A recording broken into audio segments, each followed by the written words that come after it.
Hello, Erin from Morehouse Farm here with today's knitting tip, which is how to do Judy's Magic Cast On. This is a great cast on that's usually used for the toe of a sock when you're working from the toe up, but our friend Corrado Lark designed this hat called Down Hatlan with Judy's Magic Cast On to cast on at the crown and then work our way around the entire hat down to the bottom, which I think is a great way to do it because you can try it on as you go. And then you can stop short if you want it to be more fitted or add more length if you want it to be a floppier hat. So in order to do this, you're going to need double pointed needles or a really long circular for magic loop, whichever you like. And you're going to hold the needles pointed towards your left. Now you're going to grab your yarn, and in this case we're working with Morehouse Merino lace knit double, so we got a nice color combination going.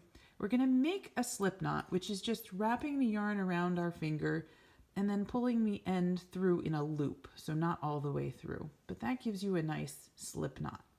Now, putting these two needles together, I'm going to make sure that I'm separating the tail towards the top and the working yarn towards the bottom, okay?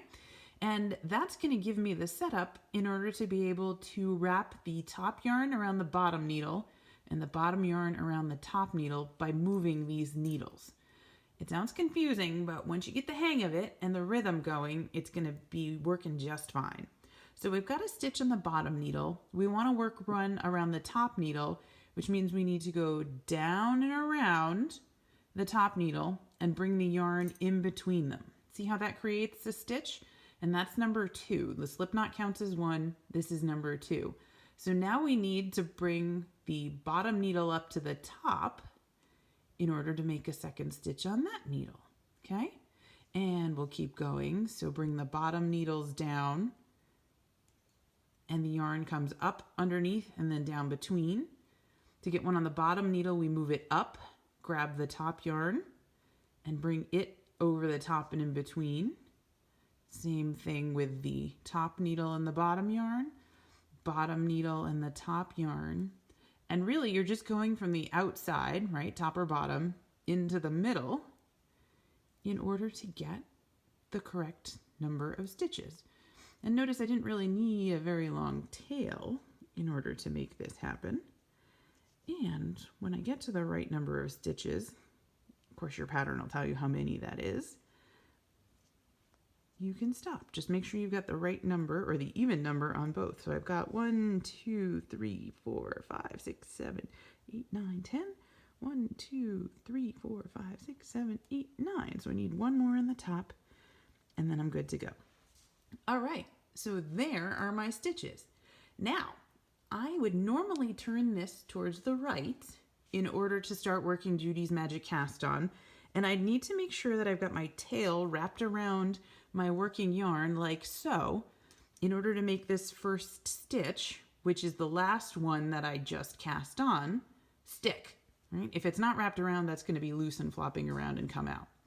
But the twist for Down Hatlan is that you actually want to turn the needles over towards you because you want to see this garter stitch ridge. See how that shows up at the top of the hat? Just gives it a little bit more character.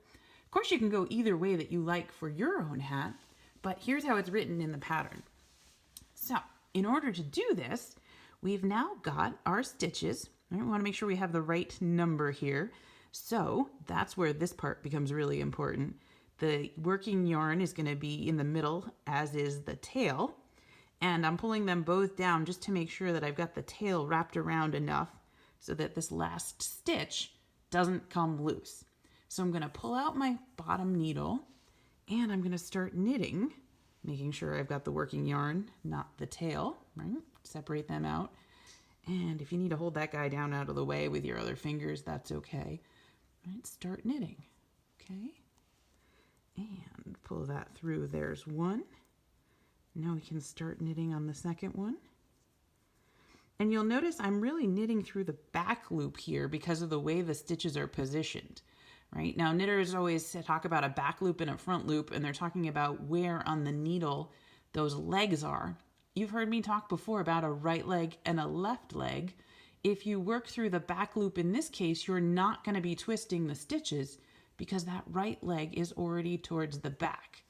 if it was positioned on the needle in the normal direction, which I'll show you when we get around to the other side, then indeed it would twist the stitch.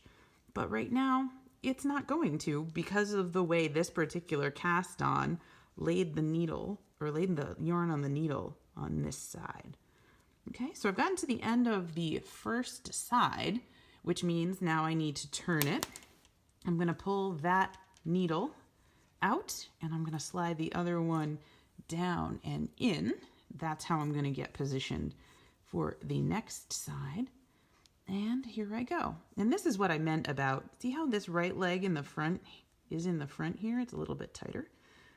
That's what I'm talking about in order to knit and not twist the stitches. Okay, so that right leg, if you can see it right there, is to the front of the needle this time. So I'm knitting through the front of the stitch, but it's still the right leg going to the right side in order to make sure that the stitch is not twisted. And I'll continue around in this manner, increasing as the pattern calls for. And that's how I'm going to be working in the round. All right. Happy knitting from Morehouse Farm.